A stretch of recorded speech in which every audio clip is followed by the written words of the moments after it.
नमस्कार साथियों, स्वागत है आपका हमारे यूट्यूब चैनल न्यूज एजुकेशन में।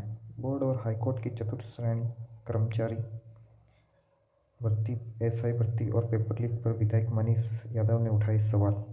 मैं आज आप सबको बताना चाहता हूँ कि जिस तरीके से नौजवानों के साथ जो युवा तैयारी करते हैं, गांव से आते हैं, शहर में रहते हैं और अप्रैल 2026 को 2 पारियों में प्रस्तावित है।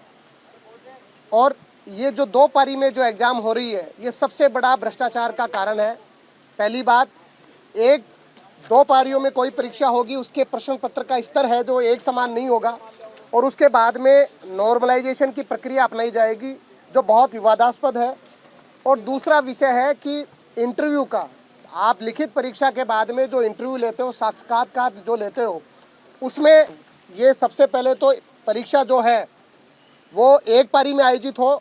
कोई भी परीक्षा एक पारी में आयोजित हो तो ताकि नॉर्मलाइजेशन में नहीं जाना पड़े। दूसरा, इंटरव्यू को ख़त्म किया जाए और ग्रुप बी की जितनी एग्ज़ाम्स है उनमें सब में केंद्र सरकार, जो दिल्ली ने ख़त्म कर दिया, कई राज्य, जो 5-6 राज्य ऐसे हैं जिन्होंने ग्रुप बी के बी ग्रेड तक के जितने एग्ज़ाम थे उसमें इंटरव्यू को ख़त्म कर दिया। केवल लिखित परीक्षा के आधार पर ही जो सही तरीके से सिलेक्शन हो रहे हैं वो क्या अत्याचार होता है। और पिछली जो एसआई भर्ती है वो भी, जिसमें इस प्रकार की है, जो पहले इस प्रकार की भर्तियां साक्षात्कार के नाम पर जो ग्रुप बी में जितना भी इस प्रकार के विवाद आते हैं, इन विवादों को अगर ख़त्म करना और प्रदेश के नौजवान के साथ सही मायने में न्याय करना है तो एक पारी में एग्ज़ाम हो, इंटरव्यू को ख़त्म किया जाए और केवल लिखित परीक्षा, शारीरिक दक्षता और पारदर्शी परिणाम के आधार पर सिलेक्शन हो।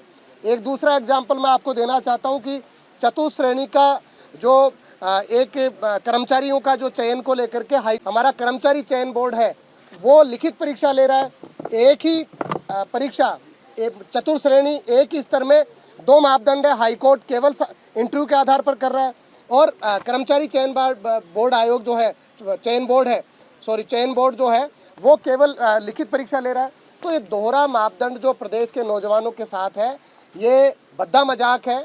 आज हम इस सदन में बैठे हैं, पक्ष विपक्ष के जितने सदस्य हैं, कहीं ना कहीं हमको इनके लिए न्याय करना पड़ेगा और ये स्थगन प्रस्ताव के माध्यम से मैंने इसमें इंटरव्यू को ख़त्म किया जाए और केवल लिखित परीक्षा एक पारी में ही हो, उसके आधार पर परीक्षा हो ताकि नौजवानों के साथ न्याय हो सके।